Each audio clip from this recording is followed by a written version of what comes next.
Hi, and welcome back to the Implementing and Administering Cisco Solutions, the CCNA 200-301 video series course by AC Console. My name is Glenn Singh. In this video, we'll look at comparing physical interfaces and cable types. So let's dive on in. One type of cable is known as a fiber optic cable. Fiber optic uses light pulses to send and receive data as bits. The light is generated by lasers or light-emitting diodes known as LEDs.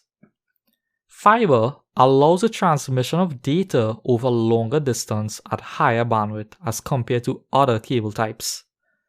With fiber optic cable, it is less susceptible to attenuation, which is a loss of signal over a greater distance, and it is also immune to electromagnetic interference and radio frequency interference. In this picture, we can see a fiber optic cable with its connector. Within the outer coating, there will be very thin strands of fiber cable that uses light rays to send the data as mentioned. One type of fiber is known as single mode fiber. Single mode fiber has the following characteristics. There's a very small core. It is suitable for longer and further distance. It uses light as a light source. Furthermore, it produces single straight path for light. And most commonly, it is used to interconnect cities simply because it supports very long distances. Another type of fiber is multi-mode fiber. Multi-mode fiber has a larger core. It is suitable for long distance, but not as long as single-mode fiber. It uses LED as a light source, and this type of fiber is commonly found on local area networks, such as within a building or within your LAN. Plus, it allows multiple paths for light. One type of cable that most of us are very familiar with is copper cable. Copper cable is inexpensive. It is very easy to install. It has very low resistance to electrical current. And it is limited to distance and suffers from signal interference and signal loss. Copper cable is vulnerable to EMI, electromagnetic interference. It is also susceptible to radio frequency interference, which will disrupt and corrupt data signals on the actual wire. With copper cables, it is also susceptible to crosstalk, which is electric or magnetic fields of signals on one wire to the signal in an adjacent wire. Furthermore, we had mentioned that fiber cable is not vulnerable to attenuation. Copper cable, on the other hand, is vulnerable. Attenuation is a loss of signal over distance. So for example, with copper cable, we have various categories. We have Cat3, Cat5, Cat5e, Cat6, and even Cat7. An example is Cat5e and Cat6 support 1000 megabits per second, but they have a maximum distance of 100 meters. This means that if you have a computer on each end of a cable that is 100 meters, as the signal is reaching to the other end, it will start to experience signal loss. Therefore, the intended recipient will not get all the packets that was actually sent by the source. When it comes down to interface types, there are many different types of interfaces on a Cisco router or on a Cisco switch. There's Ethernet interfaces that operate at 10 megabits per second. There's fast Ethernet interfaces that operate at 100 megabits per second. There's even gigabit Ethernet interfaces that operate at 1000 megabits per second.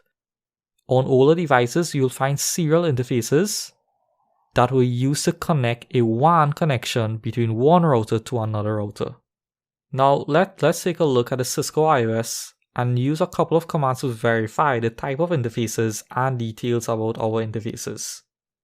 So currently, we are on a Cisco router, and we can use a show IP interface brief.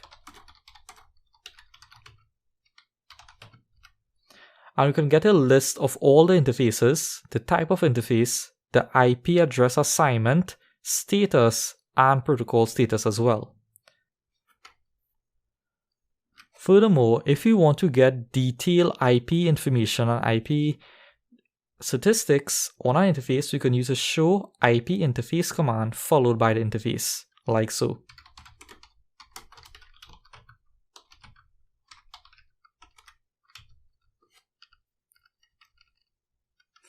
And as you can see, we are able to get the IP address, the broadcast IP, the layer 1 and layer 2 details of the interface, and any additional information here.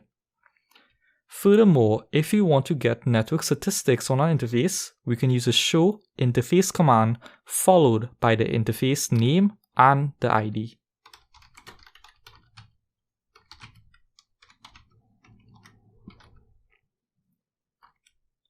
And here we got more statistical information as expected. We even get the MAC address of the interface. We get a description. We also get the media type that is used, RJ45. We get speed and duplex, and we get a lot more details as well. Another common technology that is found on switches is called Power over Ethernet. Power over Ethernet simply allows a switch to provide power to end devices such as IP phones and access points. The power is provided over an Ethernet cable, one wire for both network and electricity. So in other words, you do not need an AC outlet to connect your IP phone or your access point. These devices can simply receive power from a PoE supported switch. These devices, as mentioned, can be phones, cameras, and even wireless access points. When it comes to PoE, there's two variations of the standard. There's a regular PoE, which is defined by IEEE 802.3AF, which is a 2003 standard. This standard provides 15.4 watts of DC power to the end device, with a maximum current of 350 milliamps. The other variation is called PoE+, Power over Ethernet Plus. This is defined by IEEE 802.3AT, the 2009 standard. This standard provides 25.5 watts of DC power and a maximum current of 600 milliamps. Before choosing a PoE switch, ensure you check the supported wattage and voltage for your end device, such as your phone or your access point, and buy a PoE switch that provides that amount of power. In this video, we explore various types of physical media, we discuss interface types on Cisco devices, and explain the concepts of PoE, Power over Ethernet. In the next video, we'll take a look at identifying interfaces and cable issues. I hope this video has been informative for you. I hope to see you in the next one.